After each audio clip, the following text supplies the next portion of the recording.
Labą dieną, gerbiami telšiškiai, Algirdas Bacevičius, savivaldybės tarybos narys, vėl su jumis.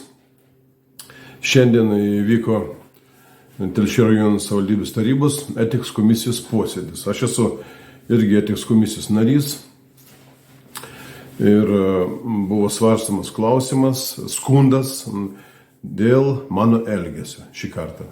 Aš pats narys esu, bet aš nusišalinau iš karto, nes aš negaliu svarstyti klausimą, kuris susijęs su manim, bet komisija mane paliko komisijoje kaip atsakovą. Ir skundas buvo parašytas dėl mano viešo pasisakymo tarybos posėdžių metu. Už praeito tarybos posėdžių metu savivaldybėje buvo svarstamas klausimas taryboje dėl finansavimo neįgaliųjų, nevyriausybinių organizacijom, neįgaliųjų ten reikalų, ten dėl socialinių dirbtuvių finansavimo, dėl tokių dalykų. Ir savivaldybės buvo prašoma 50 000. Savivaldybė, aišku, tokių pirmiausia pinigų ir nelabai turi. Ir nelabai turi reikalo finansuoti tokius projektus, reiškia. Esmė yra tame, kad neįgaliųjų klubai, pas mus yra daug neįgaliųjų klubų, yra neįgaliųjų klubų 14 rajone, tai yra visokių ligų specializacija, tai Parkinsono, aklųjų, kurčiųjų klubai, ten visokių pensininkų, invalidų, ten tų neįgaliųjų, daug tų klubų yra. Ir savivaldybė prisideda kažkiek, kiek gali, dėl patalpų, jie vykdo projektus. Bet yra tokių klubų, kuriems sekas labai gerai ir yra vykdomi projektai, gaunami didžiuliai pinigai. Tie pinigai didžiai dalį išleidžiami yra praktiškai ne. Aš kritikavau tą temą, tai ne to, kad iš tų pinigų neįgaliai negauna praktiškai nieko iš tų pinigų. Didžiuliai pinigai, 100 000, ir tuos pinigus gauna tie, kurie, skaitis, dirba su neįgaliaisiais. Čia per kelis klubus, per dvi organizacijas yra 44 darbo vietos įsteigtas. Ką žinot, ten tiek neįgalių yra tame klube. Aš tai abejoju, kad ten tiek neįgalių yra. Aš mačiau, kad ten neįgalių yra, gal kokie 20 žmonių, gal 30. Kad būtų 45, aš nesu tikras, aš nežinau. Bet kad darbuotojų tiek yra, tai faktas, ir jie gauna atlyginimus, ir vidutinis atlyginimas virš 1000 eurų. Gauna atlyginimą, ką daro, neaišku. Ir mes nuvažiavom tikrinti, su kolega nuvažiavom, veikla nevykdoma, deklaruojama veik nevykdoma, ten nieks nevyksta, žodžiu. Ir jie prašo pinigų. Prašo pinigų iš savivaldybės, aš nesu linkęs tokiems dalykams dalinti pinigus. Neįgalėjai, aišku, jeigu gautų daugiau pagalbos, būtų labai gerai, bet pagalbą gavo, mano manim, ne neįgalėjai, o sveikieji, kurie turėjo pareigas. Žodžiu, prisimė į darbą, savivaldybė nedavė. Aš sukritikavau. Pasakiau, kad taip, yra pas mūsų, kilo abejonių man dėl neįgalių išnaudojimo. Turiu tokių signalų, kad neįgalėjai dirba, yra įdarbinti neįgalėjai, gauna 5 eurus į dieną už darbą.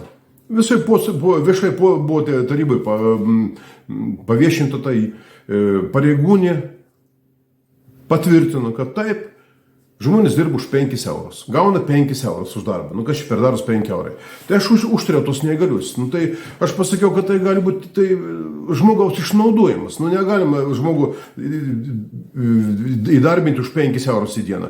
Jis tipo ten gauna per mėnesį dar 30 kelius eurus, ten kažkokį stipendiją ten, ar pensiją, ką ten gauna. Ir dar plus 5 eurų į dieną. Ir man kilo abejonė, iš vis tie 5 eurai, tie forminti, neforminti, ar ten mokesčių sumokami, aišku, nieks nėra mokama. Ir pasakiau, kad važiavom, kad tikrinom, kad neradom, nematėm nieko, kad neįgalėjai, plus gauna, jie ten, pasakiau viešai, kad jie gauna ten iš prekybos centrų yra, kur ten, prekybos centrai duoda produktų tiems nevyriausybinėm organizacijom ten. praktiškai, kur galėjom laiks į pabaigą eina, atiduoda, jas galim, produktai dar naudojami, nepasienė, bet vat, ir jie gauna tus produktus ir užsiminiau tą. Nu ir ką jūs galvojat, praėjo kelias dienas, skundas dėl mano pasisakymų. Pirmiausia, apskundė mane merui. Merui paskundė, kad aš viešai pasakiau, kad aš tai pasakiau. Aš užtariau neįgaliuosius, aš įžeidžiau neįgaliuosius, pasirodo. Pasak jų, aš užtariau neįgaliuosius, užtariau, kad jie galbūt yra neišnaudojami, dirba už 5 eurus į dieną, kad jų tie žmonės, kurie prižiūri, gauna didžiulius atlyginimus. Ir ką jūs galvojat, parašo skundą, prirenka parašų 57 parašai, pasirašo žmonės, tai yra, kiek aš matau, greičiausiai yra pažįstamo, tai ir neįgalieji, turbūt gal visi, gal ne visi, bet neįgalieji pasirašo po skundų, kurio mane skundžia, kad aš, pažeminau juos. Mes žemiau pasirašysiai, kreipėmės jūs, gerbiamas merė, prašydami ištirti ir nustatyti šmeižto ir sustabdyti šmeižto tiradą.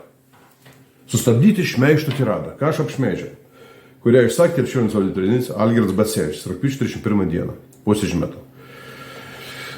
Algirdas Bacevičius sumenkino ten klubo administracijos dedamas pastangas. Taip, aš kritikavau, kad administracija gauna atlyginimus didžiulius, o ką gauna neįgalieji? Ką gauna? Klausimas man buvo. 5 eurus į dieną už darbą ir ten duonos iš prekybos centro 2 kepalus. Klausimas toks buvo. Tai vat, bet jie pripažįsta, kad jo yra remi maisto produktų lauknešėliais. Šie lauknešėliai labai palengvina mūsų galimybę gauti, tai labai gerai, aš neginčiu. Tai va. Mes pasipiktinę Bacevičiaus elgesį, jaučiamės apgauti, nes rinkimų į vietų savivaldos kampanijos metu Algirdas Bacevičius prisistatinėjo ir dėjosi skriaudžiamųjų bei mažas pajamas gaunančiųjų globėjų. Globėjais aš nesu. Skriaudžiamųjų ir mažas pajamas gaunančių globėjų, globėjų čia labai norėčiau aš būti toj globėjų, bet taip aš deklaruoju, kad aš užstoju visus, kuriem reikia pagalbos, vargšus pirmoje eilėje, aš neatstovauju stambaus kapitalo ir nenoriu atstovauti, stambų kapitalą reikia kontroliuoti, o visokius vargšus, neįgaliuosius visada. Tai mano pareiga, pirma pareiga, alkaną pamaitinti. O sotų maitinti aš neturiu tokios pareigos. Tai va, ir įdomiausiai, įsivaizduojate, aš užtariu neįgaliuosius, kad jie mažai gauna 5 eurus į dieną, algą, kad jie gauna ten duonos kepalus 2, kad yra galbūt jie išnaudojami, aš užtariu. Ir jie surenka parašus, parašo skundą, kad mane tirtų komisijoje. Ką aš pasakiau? Kad gauna 5 eurus į dieną. Taip, jie gauna 5 eurus, dirba ir gauna 5 eurus į dieną. Taip, tai ir faktas. Gauna tos lauknešius, kaip jie vadina, iš prekybos centro tos duonos gauna. Taip, jie gauna tos duonos. Tai gal tai nėra įžeidų duona. Tai ir aš galėčiau atnešti duonos ir aš paimsiu. Tai yra duona, aš visi valgom, mes perkam. Tai va, užtariau neįgaliuosius ir neįgaliai parašė skundą. Bet aš neužsigavau, gerbim neįgaliai, mes kaip buvom draugai, taip ir būsim, tai yra vadinama administracija, bailiai organizavo skundą, patys nepasirašė. Aš žinau, kad čia organizavo, aš pagal braižą, mes pažįstam, čia visi esam organizavo tą skundą. Tai kokiu tikslu? Kokiu tikslu? Kad aš neužtarčiau neįgaliųjų? Kokiu tikslu? Ar kad nekritikuočiau tos administracijos, kurie tūkstančius gauna, administracijų, neįgaliųjų klubo administracija, kur yra kai kuriuose klubuose giminaičių pririnkta, darbuotojai įdarbinti vyras, žmona, sūnus ten pridarbinta žmonių, kaip visada. Tai vot, aišku, etiks komisija nesvarsi to skundo, nes čia neskundas, čia yra kažkoks žodžių kratinys, reikia mokyti skundą parašyti pirmiausiai, reikia suformuluoti mintis, blogai, kai neturit, kas moka skundą parašyti pirmiausiai, reikia parašyti mokėti, o antras dalykas, aišku, nėra pagrindo mane svarstyti, kad aš užtariau vargšus. Nebent tai būtų didžiausia nuodėmė, kad aš užtariau neįgaliuosius ir vargšus. Ir iškėliau tokį problemą, didžiulę problemą, kad gali būti, kad pas mus yra išnaudojami neįgalieji, dirba už 5 eurus į dieną.